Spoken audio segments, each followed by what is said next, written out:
Hi everybody, welcome to my channel, Rosie Cooks. I'm making Enchilada Suizas. Now, Suiza means Switzerland. And legend has it that a Swiss chef was living in Mexico and he's the one who created Enchilada Suizas. It has to do with cream. I'm using sour cream, but you can use heavy whipping cream. Either way, these come out delicious. So let's get started. So for this recipe, I'm going to use some tomatillos. They come with a husk and they're sticky, so you have to wash them and remove the husk. I'm going to use some garlic and onions. Let's make this sauce. I have a pot of boiling water and I'm adding 5 cleaned tomatillos, 1 tomato, and a small onion. I'm going to leave that little edge because it helps it keep its shape while it's boiling. I'll remove it later. This is 1 jalapeno. I'm going to boil my ingredients until they're nice and soft, and then we're going to blend them. Now this is my blender, and my tomatillos, tomatoes, and my jalapenos are nice and soft. I'm going to add my onion. I've chopped it up into little pieces to make it easier to blend. I'm adding 4 ounces of diced green chilies. If you have a fresh chili, it's all the better. This is 2 large garlic cloves, a 1/4 cup of fresh cilantro,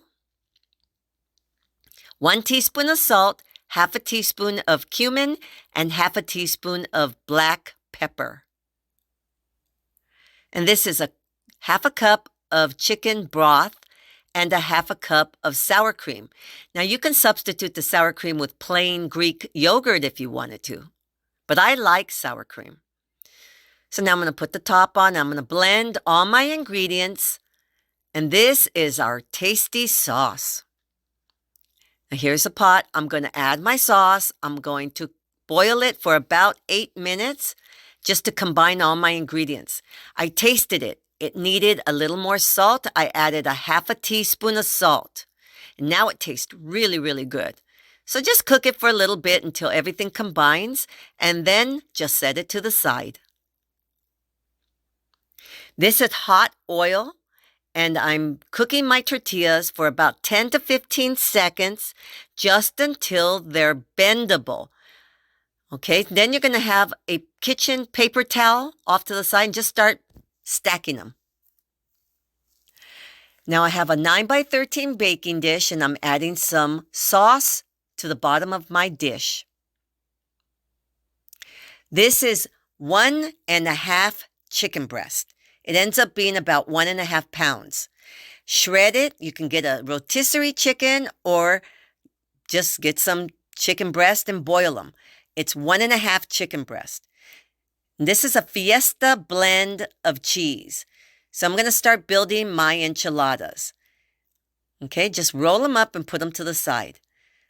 So you just get your tortilla, your chicken, a little bit of cheese, and then roll it up and just put them side by side. It ends up making 12 enchiladas.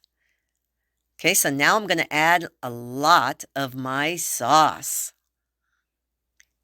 And then I'm going to add a lot of cheese. This came out really good, you guys. Okay, so I have a 375-degree oven waiting nice and hot. I'm going to put this in just until the cheese melts. Get it nice and gooey. It's only going to take a few minutes, so don't walk away. So here's my plate. I'm going to add a little bit of the sauce to the bottom of my plate. Then here's my enchiladas. Add it to the plate. I like a little bit of avocado and some cilantro, and that is gorgeous. Okay, let's taste it. Okay, so I get my taste testers anywhere I can find them. This is my niece, Risa, and she is visiting me. So I need an honest opinion. So we're going to taste. We're going to taste our Enchilada Suiza. Friends with Risa. Okay. Have a good flavor? Nice kick to it. Very flavorful. Okay. Gotta try some avocado with it. I'm making some beans along with the chicken. It's really good. It's really good. Okay. So Tasty. these are Enchiladas Suizas. Thank you very much for watching. Thank you to my niece, Risa. And we'll see you next time. Bye.